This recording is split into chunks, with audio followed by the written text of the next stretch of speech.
नमस्कार विद्यार्थी मित्रांनो, मी Vishakha Sawant S education channel मध्ये आपलं स्वागत आहे। आज आपण इंग्रजांनी भारतामध्ये निर्माण केलेल्या वेगवेगळ्या व्यवस्था तसेच वेगवेगळ्या कर पद्धती यांचा अभ्यास करणार आहोत। लेक्चरला सुरुवात करण्याआधी ज्या विद्यार्थ्यांनी चॅनलला सबस्क्राइब केलेलं नसेल त्यांनी चॅनलला सबस्क्राइब करायचं आहे आणि व्हिडिओ शेवटपर्यंत बघायचा आहे। आवडला तर लाईक आणि शेअर नक्की करायचं आहे। तर आपण पहिली व्यवस्था बघूया, ती म्हणजे दुहेरी राज्यव्यवस्था।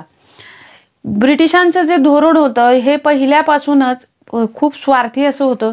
फोडा आणि राज्य करा या पद्धतीची धोरण त्यांनी अवलंबल्यामुळे भारतामध्ये ज्या वेळेला प्लासीची लढाई झाली, त्यानंतर बक्सरची लढाई झाली, बक्सरच्या लढाईनंतर ब्रिटिश अधिक प्रभावीपणे साम्राज्य विस्तार भारतामध्ये करू लागले। निम्म्याच्या वर भारतावर ब्रिटिश साम्राज्य होतं आणि या काळामध्ये त्यांनी वेगवेगळ्या व्यवस्था आणि कर पद्धती भारतामध्ये राबवलेल्या होत्या। त्यातली पहिली आहे ती दुहेरी राज्यव्यवस्था। आतापर्यंत सरळ सेवा असतील, पोलीस एक्झाम्स असतील, याला दुहेरी राज्यव्यवस्था कुणी सुरू केली किंवा दुहेरी राज्यव्यवस्था कुणी बंद केली, दुहेरी राज्यव्यवस्था कधी सुरू झाली आणि कधी बंद झाली, यावरच जास्त वन लाइनर क्वेश्चन विचारले गेलेत। तर आपण त्याची माहिती बघूया। तर बघा, दुहेरी राज्यव्यवस्था ही रॉबर्ट क्लाइव्हने 1765 मध्ये रॉबर्ट क्लाइव्हने बंगाल प्रांतामध्ये, संपूर्ण भारतामध्ये नाही, दुहेरी राज्यव्यवस्था ही संपूर्ण भारताशी संबंधित नाही, हे पहिली गोष्ट लक्षात ठेवा। बंगाल प्रांतामध्ये रॉबर्ट क्लाइव्हने दुहेरी राज्यव्यवस्था सुरू केली। दुहेरी राज्यव्यवस्था का सुरू केली तर ह्या रॉबर्ट क्लाइव्हने बंगाल, बिहार, ओरिसा इथले दिवाणीचे अधिकार शाह आलमकडून मिळवले होते आणि शाह आलमकडून हे अधिकार मिळवल्यामुळे शाह आलमला त्यांनी काय केलं होतं की नवाबांचंही वर्चस्व, म्हणजे एक समोर गोड बोलतोय असं दाखवून त्या माणसाला फसवणूक कशी करायची आणि त्याच्याकडूनच काम कसं करून घ्यायचं हे इंग्रजांना चांगलं माहित होतं। नवाबाशी गोड बोलून त्यांनी तुम्हालाही इथले अधिकार मिळाले पाहिजेत, यासाठी तुम्हाला इथली कर पद्धतीची जी म्हणजे विशिष्ट वसुली आहे जी सर्वसामान्य लोकांकडून करणार आहोत, तर ती सर्व वसुलीचे अधिकार तुम्हाला देतो असं त्यांनी कुणाला सांगितलं? नवाबांना सांगितलं। थोडक्यात काय की अर्थातच ही कर वसुली करण्याचे फक्त अधिकार नवाबांकडे ठेवले आणि दिवाणीचे जे अधिकार होते ते स्वतःकडे सर्व ठेवले। याच्यामुळे झालं काय, नवाब काय करायचे, जास्तीत जास्त कर वसूल करणे, स्वतःचा फायदा शिवाय इंग्रजांना तो कर वसूल करून द्यायचा असतो आणि इंग्रजांनाही खुश करायचं असतं। याच्यामुळे नवाब स्वतःच्या मनाने जो कर असेल तो सामान्य जनतेकडून कोणत्याही पद्धतीने गोळा करू लागले आणि याच्यामध्ये हाल झाले ते इनडायरेक्टली सामान्य जनतेचेच झाले। मग अशा पद्धतीने म्हणजे कर वसूल करायचा नवाबांनी, तो आयता कर द्यायचा इंग्रजांना। त्यानंतर जे दिवाणी आणि फौजदारी अधिकारी होते ते मात्र इंग्रजांकडे राहणार, त्यांचा वापर करण्याचा अधिकार फक्त इंग्रजांना असणार। अशी ही अन्यायकारक व्यवस्था होती ज्याच्यामध्ये फक्त सामान्य जनता भरडली जात होती नवाब आणि इंग्रज यांच्यामध्ये आणि सामान्य जनतेचे अतोनात हाल होत होते याच्यामध्ये। अर्थात ह्या दुहेरी राज्यव्यवस्थेमध्ये सामान्य जनतेचे हाल होणारे बघून पुढं 1772ला म्हणजे 1765 आणि 1772 हे दोन जे साल आहेत ते दुहेरी राज्यव्यवस्थेविषयी लक्षात ठेवणं गरजेचं आहे। 1772ला ही दुहेरी राज्यव्यवस्था बंद केली। ब्रिटिश मंत्रिमंडळ होतं, त्या ब्रिटिश मंत्रिमंडळामध्ये सामान्य जनतेचे जे विचार आहेत ते मांडले गेले आणि त्याच्यामध्ये सामान्य जनता जर भारतातली भडकायला लागली तर आपल्याला भारतामध्ये टिकून देणार नाहीत, या उद्देशाने ही राज्यव्यवस्था बंद केली गेली आणि भारतामध्ये वॉरेन हेस्टिंग्स याने ही दुहेरी राज्यव्यवस्था बंद केली। तर लक्षात काय ठेवायचं, दुहेरी राज्यव्यवस्था 1765 मध्ये रॉबर्ट क्लाइव्हने सुरू केली बंगालमध्ये फक्त, आणि 1772 मध्ये ही व्यवस्था बंद केली गेली। तर कुणी केली? वॉरेन हेस्टिंग्स याने बंद केली। अर्थात वॉरेन हेस्टिंग्स याने बंद केली, मात्र सुरुवात त्याच्यानंतर सुद्धा ही व्यवस्था म्हणजे ज्या वेळेला ही व्यवस्था चालू होती त्यावेळेला या व्यवस्थेवर नियंत्रण ठेवण्यासाठी एक ऍक्ट संमत झाला आणि तो ऍक्ट होता 1773चा रेग्युलेटिंग ऍक्ट। अर्थात ही दुहेरी राज्यव्यवस्था बंद झाली कधी? 1772ला, आणि रेग्युलेटिंग ऍक्ट केव्हाचा आहे? 1773ला। आता ह्याच्यामध्ये नियंत्रण कशावर ठेवणार होता रेग्युलेटिंग ऍक्ट? दुहेरी राज्यव्यवस्थेवर ठेवणार होता का? तर अर्थातच दुहेरी राज्यव्यवस्था ही त्यावेळेला रद्द झालेली होती आणि अशा पद्धतीच्या कोणत्याही विशिष्ट व्यवस्था निर्माण करणे किंवा विशिष्टच्या कर पद्धती निर्माण केल्या आणि ज्याच्यातून फक्त सामान्य जनता जर भरडली गेली तर ब्रिटिशांना फार काळ भारतीय टिकू देणार नाहीत, ह्या उद्देशातून या सर्व ज्या कोणत्याही कर पद्धती पुढे निर्माण होतील त्यांच्यावर नियंत्रण ठेवण्यासाठी जो ऍक्ट निर्माण केला गेला त्यालाच रेग्युलेटिंग ऍक्ट असं म्हणतात. आणि हा रेग्युलेटिंग ऍक्ट 1773 मध्ये संमत झाला. आणि त्याच्यानंतर जो रॉबर्ट क्लाइव्ह होता, म्हणजे या ऍक्ट नुसार, रेग्युलेटिंग ऍक्ट 1773 नुसार रॉबर्ट क्लाइव्ह जो होता तो बंगालचा गव्हर्नर वरून गव्हर्नर जनरल बनला होता. आलं लक्षात? म्हणजे गव्हर्नर हे पद त्यावेळेला कॅन्सल होऊन गव्हर्नर जनरल हे पद बंगालमध्ये सुरू झालेलं आहे. लक्षात घ्या, गव्हर्नर जनरल हे पद दोन टाईपचे येते, एक तर गव्हर्नर जनरल बंगालचा आणि गव्हर्नर जनरल भारतामध्ये सुरू होणे, ह्याच्यामध्ये फरक आहे. तर रेग्युलेटिंग ऍक्ट नुसार हा जो बंगालचा पहिला कोण होता, रॉबर्ट क्लाइव्ह, त्या रॉबर्ट क्लाइव्हचं गव्हर्नर हे पद रद्द होऊन काय झालं, गव्हर्नर जनरल हे पद लागू झालं.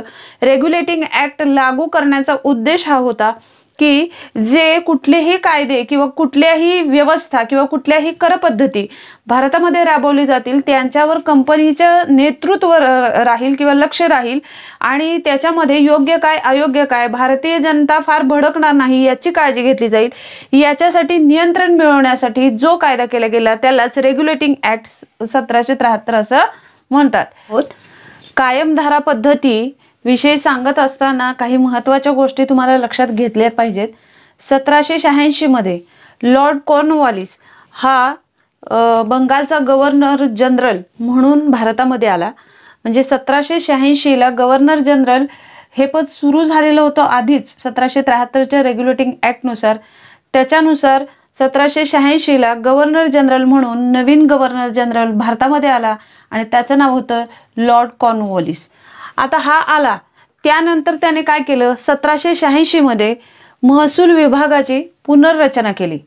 महसूल विभाग हा इंग्रजांचा त्यावेळेला भारतामध्ये कशा पद्धतीने शेतीवर कर बसवून शेतसारा किंवा कर वसूल करायचा याची आखणी करत असे.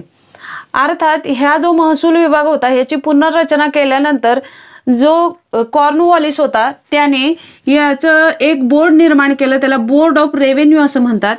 अर्थात ह्या बोर्ड ऑफ रेव्हेन्यूचं पहिलं नाव होतं कमिटी ऑफ रेव्हेन्यू, ते बदलून कॉर्नवॉलिसने बोर्ड ऑफ रेव्हेन्यू असं केलं.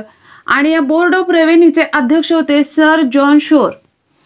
ही जी कायमधारा पद्धत आहे, ही कायमधारा पद्धत सुरू होण्याआधी एक पद्धत होती दशवार्षिक बंदोबस्त व्यवस्था. याच्यामध्ये जमीनदार व त्याचे जमिनीचे जे त्याच्याशी जे मध्यस्थ असतील ते जमिनीचे मालक असायचे, ते जे काही त्या जमिनीमध्ये पीक पिकवतील त्यावर जो काही कर असेल तो ब्रिटिश शासन वसूल करायचं आणि महसूल गोळा केला जाईल या सर्वाचा. अशा पद्धतीची जी व्यवस्था होती ती दशवार्षिक व्यवस्था. ही दशवार्षिक व्यवस्था लॉर्ड कॉर्नवॉलिस आणि सर जॉन शोर या दोघांनी निर्माण केलेली होती. मात्र हे फक्त 10 वर्षासाठीचं होतं.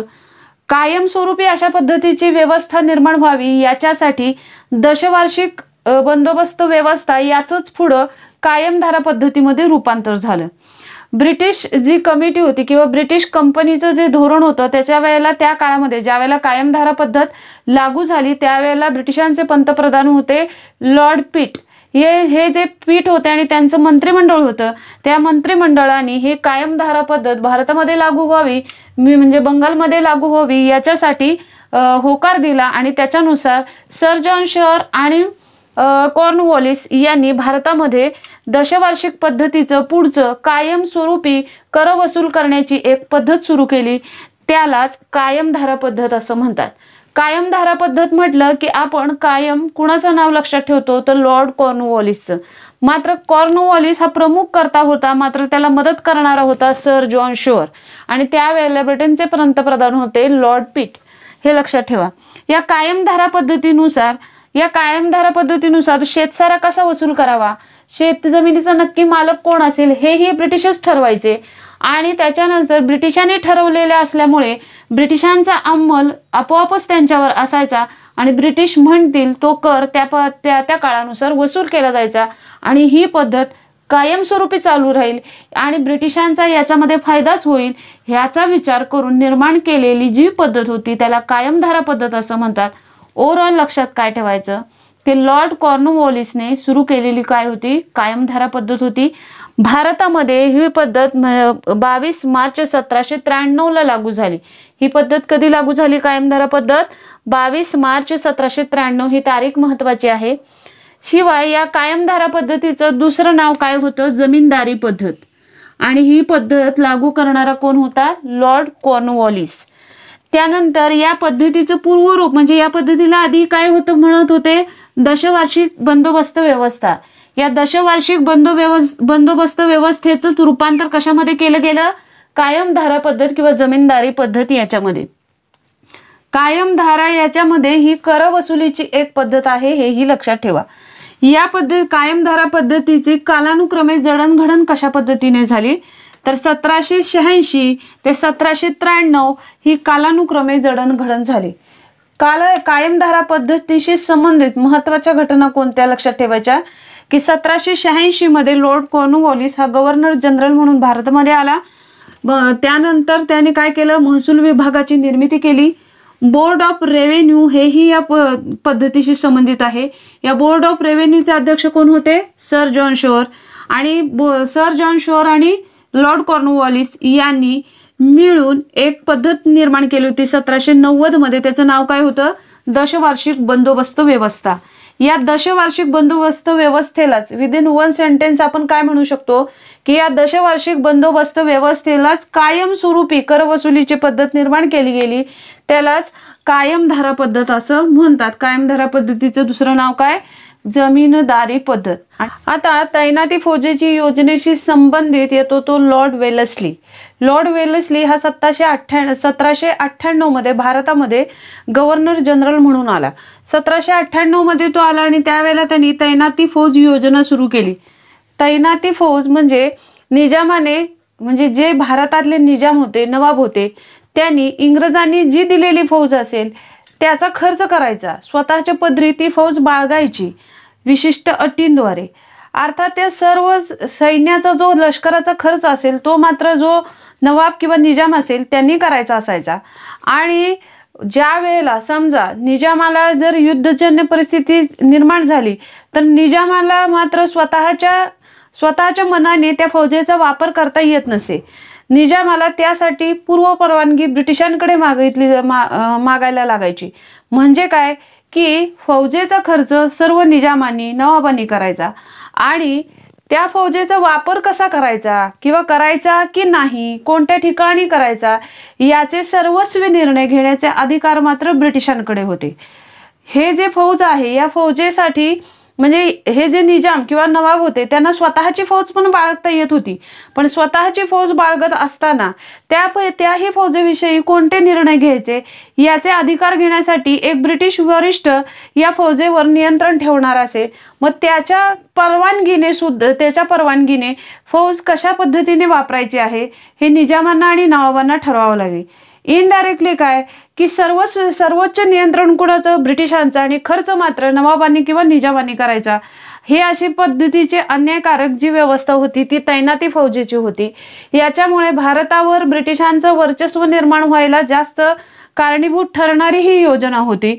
ह्याच्यामध्ये लॉर्ड वेलस्लीने चांगल्या पद्धतीचं काम त्याने बंगालमध्ये केलं. तो स्वतःला बंगालचा सिंह असं म्हणत होता. पोलीस परीक्षांना बंगालचा सिंह स्वतःला म्हणून घेणारा कोण होता तर असा प्रश्न येऊन गेलाय तर तो होता लॉर्ड वेलस्ली. कारण तो स्वतःची धोरणं खूप प्रभावीपणे बंगालमध्ये राबवत होता आणि त्याचा परिणाम ब्रिटिशांचा साम्राज्य विस्तार हा बंगालच काय परंतु संपूर्ण भारतामध्ये अतिशय वेगाने होत होता. हे याच्या साम्राज्यवादी धोरणामुळे दिसत होतं आणि त्या साम्राज्यवादी धोरणाचा एक भाग होता तो तैनाती फौज. हे सर्व लक्षात ठेवायला जर डिफिकल्ट वाटत असेल तर विदिन वन सेंटेन्स तुम्ही एवढंच लक्षात ठेवू शकता की जी फौज होती त्याचा खर्च ती फौज स्वतःच्या पदरी बाळगायची, त्याचा खर्च निजामाने आणि नवाबांनी स्वतःच करायचा. मात्र ती फौज कशा पद्धतीने आणि कोठे वापरायची याचे सर्वोच्च अधिकार मात्र ब्रिटिशांकडे होते. अशा पद्धतीची जी फौजेविषयीची जी योजना होती आणि ती तैनाती फौज इंग्रजांची निजाम आणि नवाबांकडे जी राबवली जायची आणि ती जी निजाम आणि नवाबांनी सांभाळायची असायची त्याला तैनाती फौज असं म्हणायचे, मात्र सर्वोच्च अधिकार हे इंग्रजांकडेच होते. याच्यानुसार हे बघा, कालानुक्रमे तुम्हाला विचारू शकतात की कालानुक्रमे तैनाती फौजेचं काही वेळेला अक्षरशः सक्तीने याचा वापर, तैनाती फौज व्यवस्था ही तुम्ही स्वतःच्या राज्यामध्ये लागू केलीच पाहिजे, घेतलीच पाहिजे, अशा पद्धतीची सक्ती केली गेली. आणि त्याच्यानुसार 1799 मध्ये टिपू सुलतानाने तैनाती फौज ही व्यवस्था स्वीकारलेली होती. 1801 मध्ये अयोध्येच्या नवाबाने तैनाती फौज ही व्यवस्था स्वीकारलेली होती. 1802 मध्ये दुसरा बाजीराव पेशवा आहे त्यांनी तैनाती फौजेची व्यवस्था स्वीकारलेली होती. अर्थात हे कालानुक्रम 1799, 1801, 1802 हे लक्षात ठेवणं गरजेचं आहे, कारण कोणत्या नवाबाने, कोणत्या राजाने, कोणत्या निजामाने किंवा कोणत्या मराठ्यांनी तैनाती फौजेचा अवलंब स्वतःच्या पदरी करून घेतला होता, अशा पद्धतीचे प्रश्न असतात. अर्थात ह्याच्यामध्ये दुसरा बाजीराव पेशवा, ह्याच्यामध्ये हा मराठ्यांचं नेतृत्व, मराठा आहे दुसरा बाजीराव पेशवा, याने 1802 मध्ये तैनाती फौजेचा अवलंब केला, कारण त्याच्यासाठी तह ठरला तो वसईचा तह. अर्थात याच्यामध्ये जे होळकर होते, होळकर विरुद्ध मराठे असा जो एक संघर्ष चालू होता हा, कारण नाना फडणवीसांचा मृत्यू झाला आणि त्यामुळं मराठ्यांमध्ये संघर्ष वाढला गेला. त्याच्यामध्ये होळकर आणि हे जे दुसरे बाजीराव पेशवा आहेत यांच्यामध्ये जो संघर्ष झाला त्याच्यामध्ये दुसरा बाजीराव पेशवा यांचा पराभव झाला आणि पराभवामुळे दुसरा बाजीराव पेशवा यांनी ब्रिटिशांची मदत घेतली. ब्रिटिशांचा जो कोणी मदत घेईल त्याला तैनाती फौजेचा अवलंब करण्यासाठी ब्रिटिशांकडून सक्ती केली जायची आणि हे सर्व काम कोण करत असे? वेलेस्ली करत होते. ह्या दुसऱ्या बाजीराव पेशव्यांनी ज्या वेळेला ब्रिटिशांची मदत घेतली आणि स्वतःची सुटका व्हावी याच्यासाठी ब्रिटिशांकडे धाव घेतली, त्यावेळेला जो तह झाला त्यालाच वसईचा तह म्हणतात. हा वसईचा तह कधी झालेला होता?